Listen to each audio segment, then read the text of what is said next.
1, 2, sarang!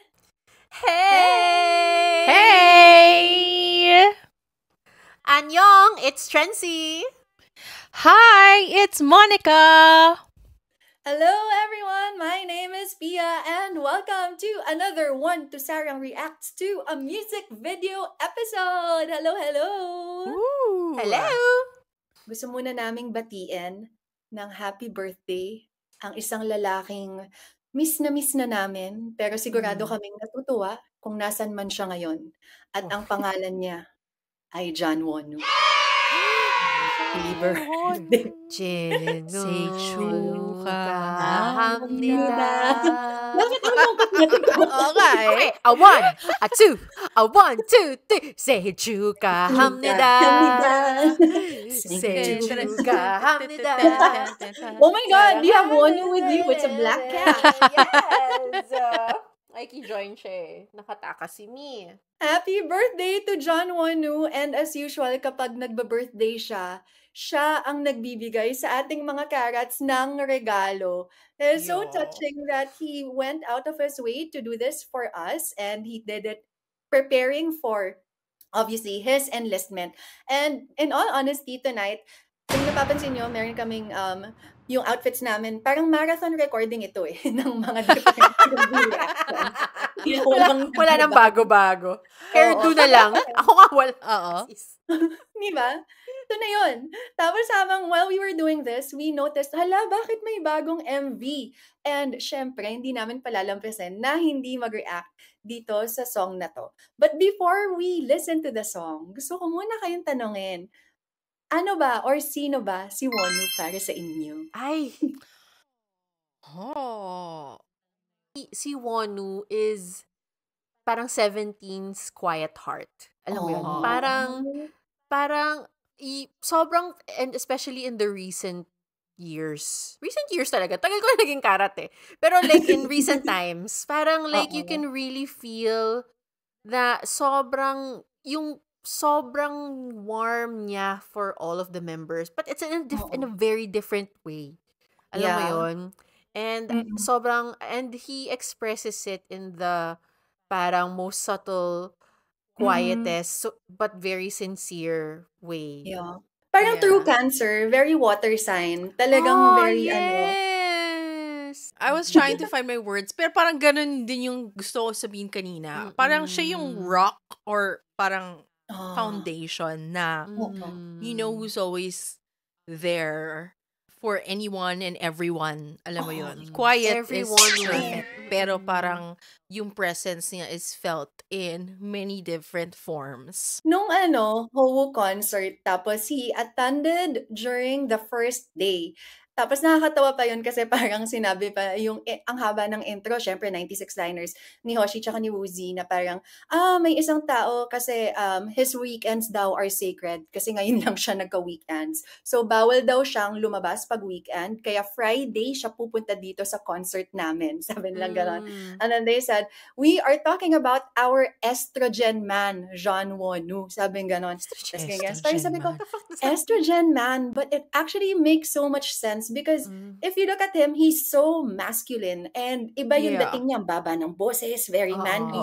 But that's true. He is estrogen man. He has that softness and I guess yun yung pinag-usapan natin na yung parang warmth niya for everybody. So yes, we are talking about Wonu and oras na para mag-soft din kami kasi balita namin itong song niya is gonna be another slow and most likely touching song. So let's take a look. Ano nga ba ang kanyang gift sa atin?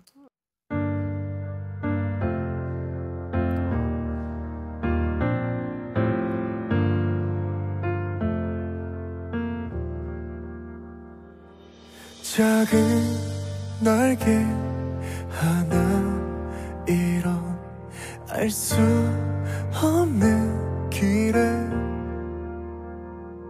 사무치게 바라내 꿈들은 어디로 가려나 하루하루 모인 한숨들은 걷잡을 수 없이 쌓여 넘어지고 넘어지는 나의 오늘은 어디로 가려나 나의 어제여 내 어제여 다시 못 간다 해도 난 후회하지 않을 수 있어 내일의 그 내일도 알 수 없다 해도 난 나비처럼 날아가 이대로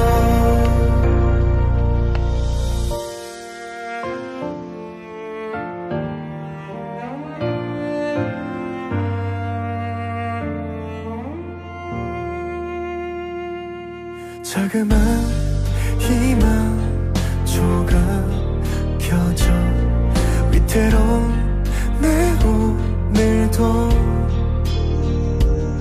넘어지던 어제보다 앞으로 나아가 어디로 가려나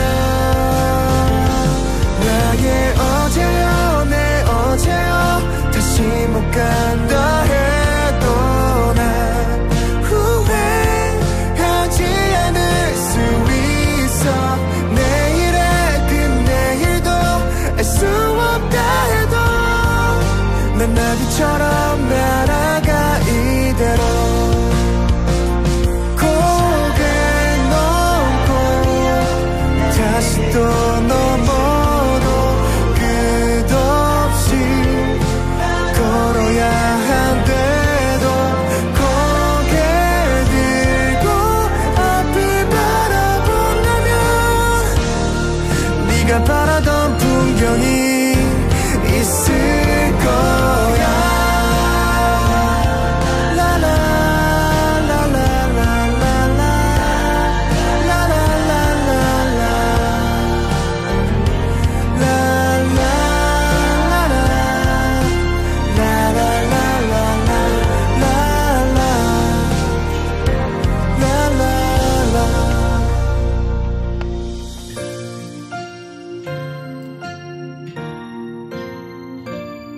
사랑으로 감싸 안을 수 있길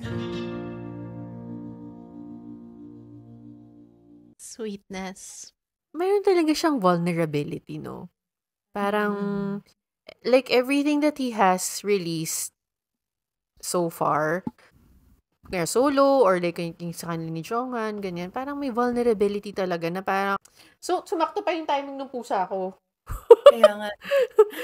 Na-feel niya na, I think it's my time to shine. Correct.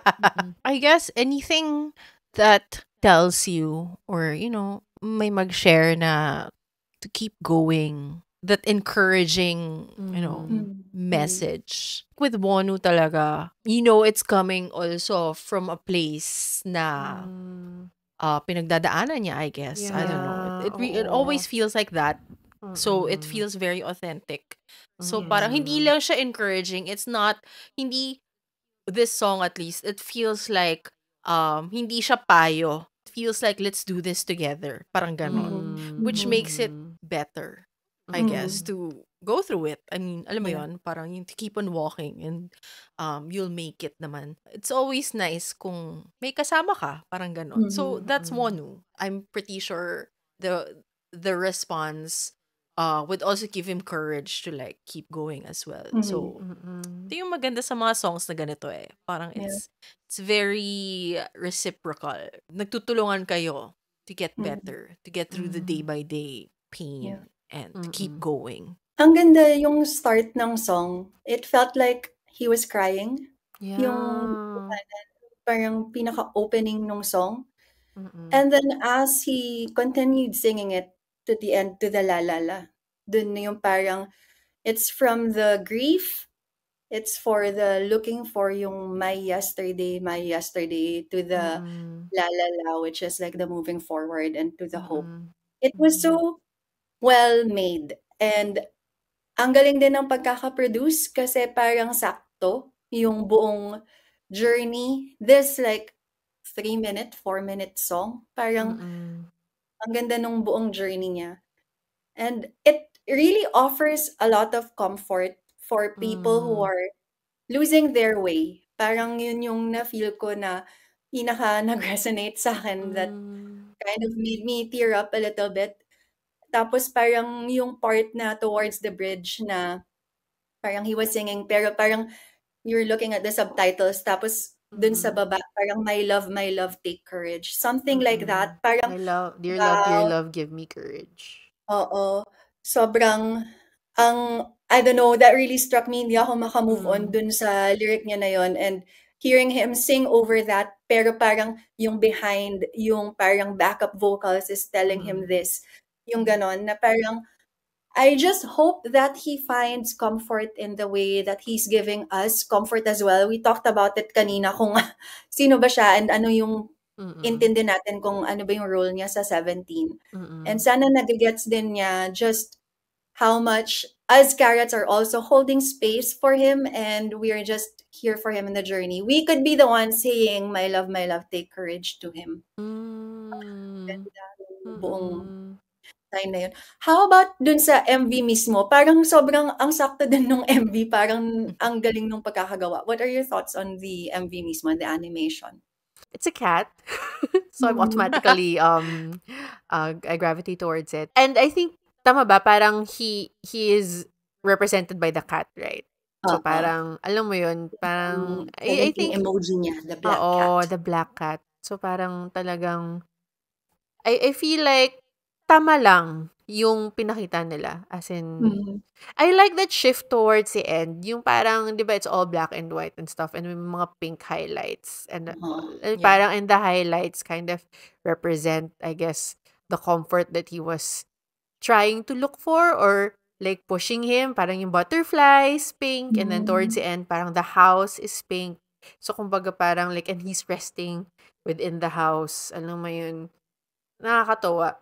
And then as you mentioned nga, parang the song is about the journey nga, the walking, and you see the cat like traveling from place to place and looking for that comfort and that courage, I guess. And then slowly, parang padami na ng padami yung pink, palaki na ng palaki yung pink. So, ang ganda lang ng representation na yun. Diba na-mention yung kanina parang na it might be a song about his mother? Tama ba? Yeah. So, could parang be the voice. Oo, could be the mom nga. And the MV simple. The fact that it's a consistent pan towards one direction that adds to, the journey.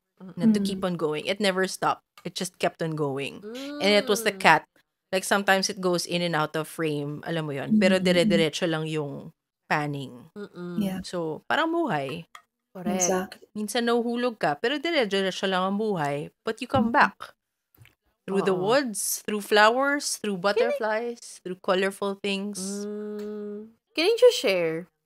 Nakakatuwa din na parang I love it pag nagbabalad si Won. Kasi yung buibiri talaga siya eh. Parang sabi niya, alam nyo, as Mon said earlier na parang, breaking stereotype of who he is as a rapper. Alam mo yun, na parang like, kaya ko rin gawin yan. And he does it in this very earnest way. Alam mo yun, like, I'm gonna hit that note. Alam mo yun, and I'm gonna hit it well. And I'm gonna show you that I can sing. And I really appreciate that of him. At the same time, still carrying what that song means. I mean, without losing what the song is all about. Our balladeer, Mr. John Won. Yun lang. Yeah. Our balladeer. Siguro kung going to the song din, parang give me courage. And I think maybe the memory of his mom, the love that his mom has for him, the love of his members, the love of the people who support him, give him that courage to do the things that he was afraid to do before. So, going to us naman as listeners na parang hoping na yun din yung dalhin natin after listening this song, na parang the love of the people around us will push us forwards and forward sa path na gusto natin. Kung meron kayo ding gustong sabihin sa mga tao or like having a hard time needing to hear messages of hope, I guess I'm saying this for myself as well. Anong mga gusto nyong parang ibigay? Isama na rin natin kay Won. How do you go on, or how do you keep on moving with hope when things look so dire? Siguro ako na lang, parang you're not alone. Alam mo yun. Right now, I don't think I can give any advice to people. We're all in some kind of weird middle ground alam mo yun, not knowing where the hell we are. But siguro, you're not alone. Yun na Hitori lang. And mas masarap, Hitori Janai, mas masarap, hindi mas masarap, parang mas kakayanin natin tong murky place na to when we're together. And yun lang. Meron akong laging sinasabi, every production, every shoot that I do, tas sinasabi ko lagi sa staff na parang pag nahihirapan na kami or hindi na namin alam kung anong nangyayari, gagawin, etc. Palagi ko na lang remind sila na, alam nyo, by next year, tinatawanan na lang natin to. And I always thought that really worked. Kasi it really is something that happens. And like, by next year nga, kinukwento ko to, tinatawanan ko na to, na grabe, nung time na yun, ganun. And I love to laugh, and I love telling that story that I survived, parang ganun. Yeah. So, siguro, with that kwento in mind, knowing na lang that there is always some happiness to look forward to, it'll come. Yeah. At the end of the day, everything will just be a memory you can look back on. And once again, I quoted this here na rin before, pero I guess yun yung sinasabi nga ng role ng mga idols to be creating memories with us. That's why, thank you, Wonu, for creating this memory. I really needed this right now. It really touched me, and I'm sure it touched a lot of Carrots as well. And sa mga Carrots who are also going through a lot, kaya yan, maglalala lang tayo. We can all take courage. Tayo na lang ang mga mag-stand for each other. Hay! Biglang naging sobrang somber. Pero okay, ito na lang, para maging maligaya tayo. Alam naman natin, maligaya pala yung enlistment usapan. Pero ayan, enlistment na Hoshi tsaka ni Woozi. Ano sa palagay nyo yung mga ibibigay nilang mga kanta habang wala sila? Feeling ko si Woozi will probably give us something heartfelt. Yeah. I was gonna say. But Hoshi will always give us something sexy. Because he is a sexy tiger. So I think, at masaya siya. And I like that balance between the two of them. I feel like, alam mo yun, parang si Woozi kasi si Hoshi kasi will always keep us upbeat, alam mo yun, and excited, you know, sharing his excited energy, and Woozi will ground us. Alam mo yun, make us feel and make us introspect. So parang ganun. But you know, I also wouldn't be surprised if suddenly Hoshi sends us a ballad. Because like, correct. Yes. Also. Lalo na yung kumanta siya with Epic High. Ganda ng boses niya. Ganda ng boses niya. Sobrang. Parang si Hoshi, mahilig din siya sa adventure. I guess. So feeling ko, kailangan totoo. Oo. Feeling ko talaga mag-release siya ng ballad.